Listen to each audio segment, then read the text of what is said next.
All right, welcome back to the Supremely Black Podcast. This is your boy D Rose.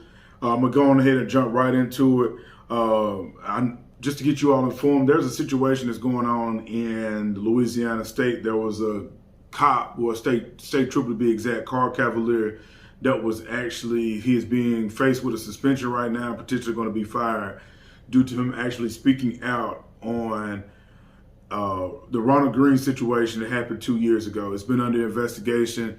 They had contacted the family and said Ronald Green, and Rising Power King, that he was killed in a car wreck.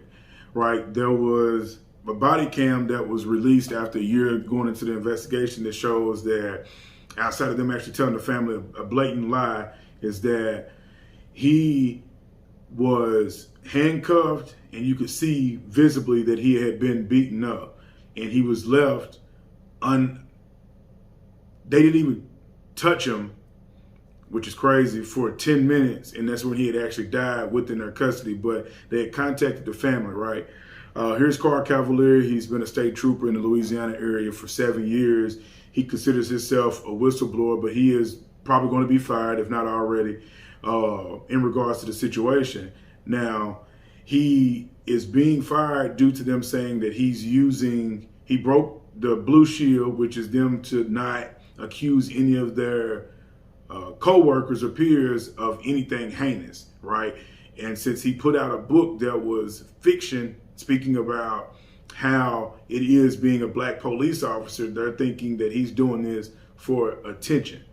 But this is just something that I want to touch bases on, because it was shocking to me to see that we're in a space to where we're wanting to get to a place where we could trust these people within our communities, but you would actually have someone or a department, let me just be specific, to contact a family and make up a bold-faced lie and say that he was killed in a car wreck and this is what happens. And then luckily there was body cam footage that was leaked that shows that this man was handcuffed.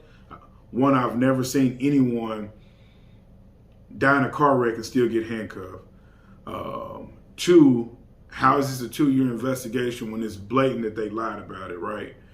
And the third thing, and most importantly, is this system that they're wanting us to trust. How many people are using the shield to do whatever they want to do out here to anybody of a minority, or that they feel like they're superior to, and how many people are just actually covering it up? Because if we think for a second that this is the only instance to where our people are being mistreated, killed, false police reports, false accusations, like this is just a list of many, but at some point, there's going to have to be some type of accountability.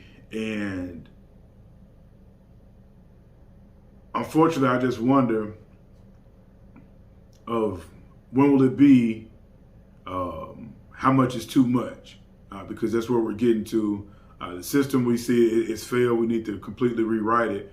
But also, how long can you just continue to poke at that bear and just play with people's intelligence, especially if you all are lying about how somebody died. But make sure that you hit that like button. It's crazy that we're here, man. Make sure you hit that like button. Make sure you comment. Make sure that you share this story for people that aren't mindful of it. To Mr. Ronald Green and his family,